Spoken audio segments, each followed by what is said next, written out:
here mention the idea of solidarity. And that is sort of the theme of what I want to talk about this morning, because I think without solidarity, without unity, we will not get power and we will not win workplace health and safety, and we won't win a lot of other things that we need either. So I want to start out with a story of actually that's sort of the antithesis of that, or the opposite of power. I was at a demonstration or a rally that was maybe 15 or 20 years ago, and it was in front of the Union Labor Council's place on Spencer Street. And we went out in the parking lot and we had this rally, and there were maybe 10 or 15 of us there. And at the end of the rally, we all sang the song "Solidarity Forever," which all of you in the labor movement know, and many of you others may know as well. And the chorus goes, "Solidarity forever, and the union will make us strong." And as we stood there, and it was a gray day in this parking lot with 10 or 15 people, I thought, this song, we're just going through the motions here because we are not strong. There's not enough of us here to be strong. And after that, I think that feeling of sort of lack of power and lack of unity has been reinforced. I've been in Syracuse for about 30 years now, and doing this work, which on a day-to-day level means that I deal with injured workers who come in, who have been injured on the job, like Irene, like others that you all either know or maybe have experienced yourself. And those workers who come in are extremely disempowered, right? They've lost their jobs, they've lost their livelihood, they've lost their financial status, they've lost their status in the community, and the workers' compensation system that we have to deal with is a broken one, and employers are typically not really willing to do what's needed to clean up conditions and bring people back to work to clean reasonable jobs.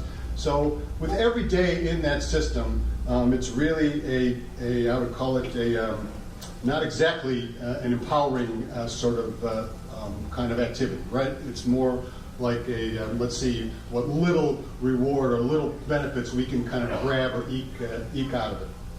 And then, over the last number of years, 30 years really, but more recently, you watch the news internationally, but especially in our country, and you see things like neo-Nazis who are marching through our streets in Charlottesville a couple of years ago. And then not only after they march, not only after one of the protesters is murdered by one of them, that afterwards we have the President of the United States who tells us that there are good people among those neo-Nazis and makes them the equivalent of the ones who were protesting against them.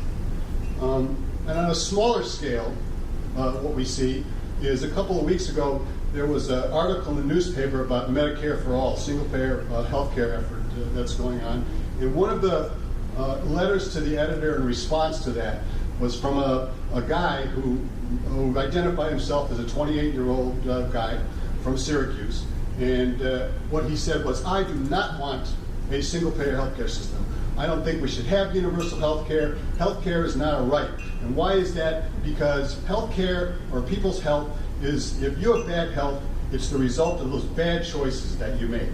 And if you make those bad choices, then why should I or anybody else be paying for your health care?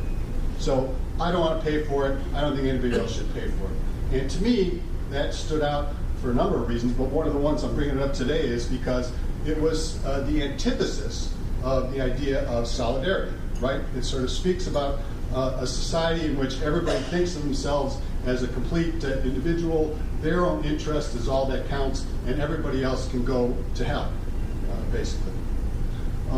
So as a result of that, as a result of these experiences, I think what I found, at least for me personally, is over the last 30 years, is that sort of like my vision has become narrower and narrower, in the sense that, when I first came to Syracuse, I had the idea that, well, with safety and health, with the opening of this occupational health clinic, that we were going to do things that were going to contribute to changing the world, to changing our society, to making big changes.